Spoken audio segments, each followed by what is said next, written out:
Well, if you're going to rip off a business, you think you'd at least try to hide your face. Not this woman. She's accused of booking beauty appointments worth thousands, promising to pay, then taking off. Angry salon owners think they know who she is, but they need your help.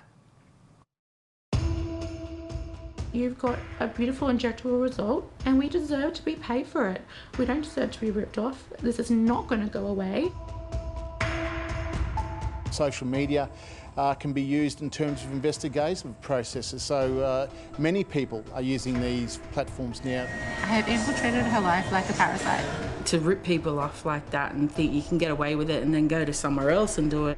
Dubbed the Botox Bandit, this woman is accused of scamming unsuspecting beauty businesses.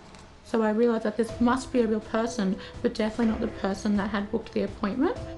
It's believed her real name is Samantha, but she also goes by Shannon.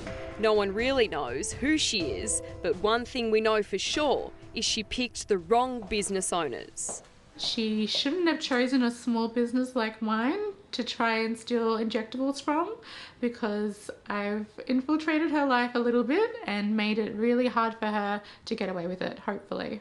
Courtney Warren has owned Faithetics Injectables in Brisbane for 3 years. She's dealt with hundreds of customers and has never had a problem.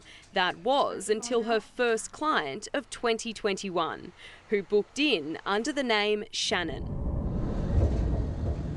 She purchased a really big package of cosmetic injectables, so lots of cheek filler, chin filler, lip filler and anti-wrinkle.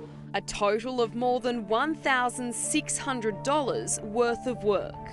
Captured here are the before and after shots, which bizarrely Shannon was more than happy to pose for. When you spoke to her about this work, was she quite happy with it? Really happy, never expressed to us any kind of dissatisfaction at all. Which is why what happened next is so bold and brazen. She said she liked to pay card, so she brought out a big chunky wallet out of her handbag, looked through it and then told us that, oh, I've left my card in my centre console in my car. She then asked if she could leave her handbag and wallet next to the reception desk so she could go to her car, giving Courtney confidence she'd return. About 20 minutes after she left, I was actually concerned for her welfare. I'd tried to contact her via phone and text, and that's when I realised that her phone number that she'd left with us was off. I looked into her bag, and that's when I realised that the wallet and the bag were completely empty, and that's when it clicked. She'd done a runner, 2 weeks worth of wages gone. Courtney instantly took to social media to track Shannon down. She found a profile that matched the name and address she provided, but the person looked different. That's when I began to realise that she'd used someone else's identity to book her appointment. Wasting no time at all, Courtney posted this to social media and didn't hold back in exposing the deception in a desperate attempt to try and find out who this mystery woman really is. We got an immediate viral response. Within half an hour, I'd clearly identified that this person was called Samantha. Courtney found Samantha on multiple social media platforms, but it was this Instagram post that got her fired up and angry. She posted a photo of her injectable results saying Botox and filler 2021, #swollen, #new year.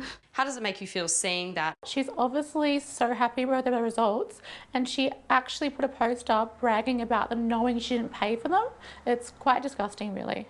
But Courtney was about to find out this isn't the first time Samantha has ripped off a beauty business.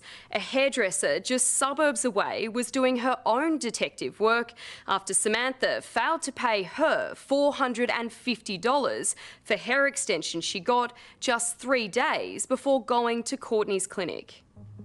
It was a public holiday. I went out of my way to do it for her because she was quite insistent. Rachel Tyndall is the owner of Glam Girl Hair Extensions. She was contacted by Samantha on Facebook Marketplace. Samantha paid a $50 deposit for hair extensions, and again she agreed to have her photos taken of the results, later posting her new look on Instagram. But when it came to paying the $450 still outstanding, Samantha used every excuse possible.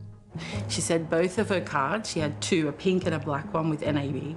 One was with the mother and one was with her father. Rachel suggested Samantha transfer the money directly to her bank account, and she sent this screenshot of the transaction. So it says payment transmitted successfully with a green tick. So I thought, okay.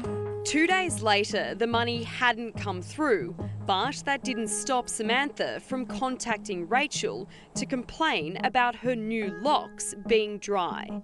Rachel asked her to come back in at an additional cost of $50, which Samantha paid. While she was in the chair, Samantha mentioned she was going to get Botox done at Facethetics Injectables. And she said, oh yes, I've just paid off a full package with them. And I said, all right.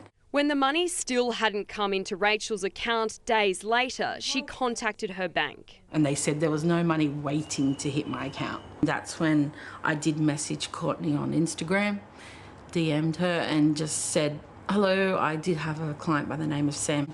She was coming to see you in the next day or so. Just wondering if she had paid you because she didn't pay me for the service. I just had a tip off that she works here yesterday. Courtney has now taken to social media to track down the alleged thief. So far, her leads have all been dead ends. Look, I mean, I think there's a certain amount of flexibility where people can do their own investigations online and gather evidence that will assist the police. Certainly wouldn't be condoning them going and confronting her or anything like that. Terry Goldsworthy is a criminologist at Bond University.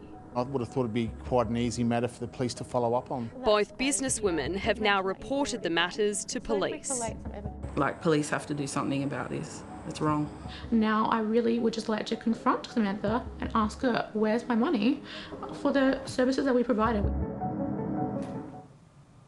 Police have told us they're aware of the matters which are now under investigation. We contacted Samantha and put the allegations to her, but she's yet to respond to them. And if you've had dealings with her, please let us know. Our email address is on your screen now.